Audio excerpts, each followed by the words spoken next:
Welcome back to the cult. I'm Saucebreaker. You know what I like? Weapons. And when weapons, you get different types of them as well. The weapon types in Cult of the Lamb offer variety during Crusades, and some of these types you like better than others. So in this video, I'm gonna give you my personal list on weapon types and convince you and why I think they're better. I'll be judging them on how likely I am to pick them over another.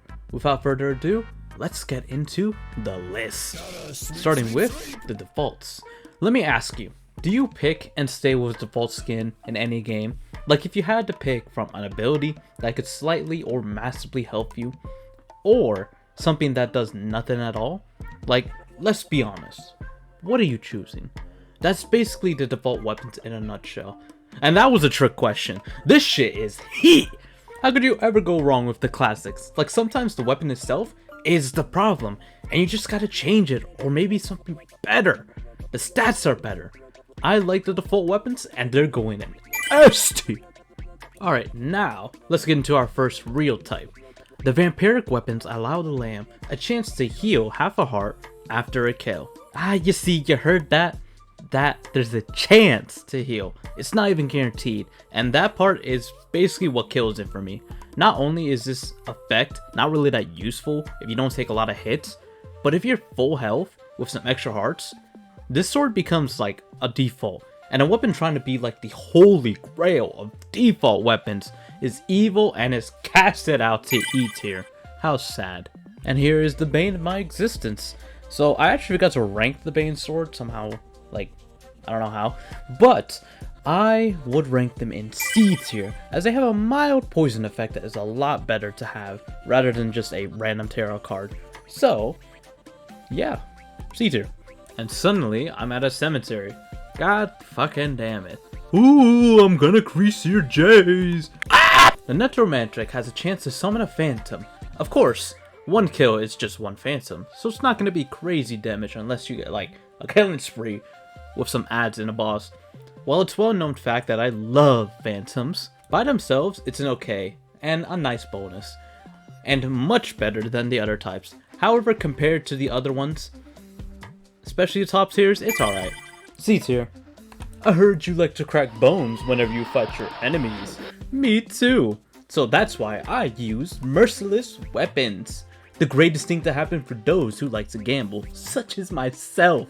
The Merciless weapons have a chance to deal a critical hit to enemies. Do keep in mind that this critical chance is very different compared to the tarot card, as the card is on a timer, while this one is a random chance, as it should be. So compared to the Necromantic, at least you don't have to kill an enemy to get a chance to get a ghost. Here, just slap them enough on the wrist, and you have a chance of their hand being gone.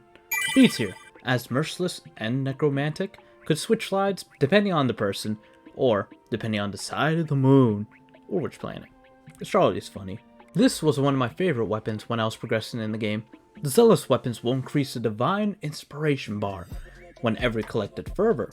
No gimmicks, pretty much a default weapon, but unlike that baker Vampiric, the benefits of this weapon type is very useful to gain more devotion during a run, and there were times that helped me blast through the upgrades with this.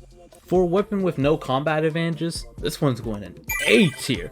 Pick it up if you have damage or skills, for it is good to help you progress in a different kind of way. Now we ascend down to the mortal realm, and I present you the best type of weapon in the game.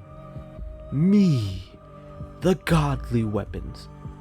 For that is what I am, and these weapons also hold my greatness. The godly weapons simply have a massive boost to attack power, and that's really it. No need for poison or anything when you swing these weapons, or fire a gun in that case. They'll be next to dead. To be top tier doesn't mean you have to be like complex, but also consistent. Because of that, consistent high damage, the godly weapons are going in S tier. And voila, that's all the weapon types, and here is the list. Smaller than usual, but nevertheless, it's still cool to see. And that also reminds me, I also had something to... Hey, how dare you put the default in S tier? You will pay for your actions! Wait, no! What happened to me? Well, look at what happened to you.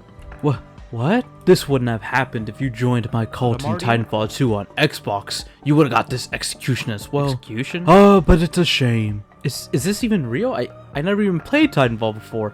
Anyways, I don't really care. I'm sending you back. Wait, no! Ah! That was weird. Okay, well, besides that weird plugin, I also want to announce that my friends and I are going to be starting a podcast, and I would love for you guys to be there and to look out for it. Hopefully by this video's release date, La Hermanos podcast would already be up and running. So, I'll see you there. But remember that this is all my opinion, and if you don't think the godly weapons aren't fire, let me know in the comments below so I can stalk you online to change your mind. Remember to join the cult and subscribe, and I'll see you guys next time.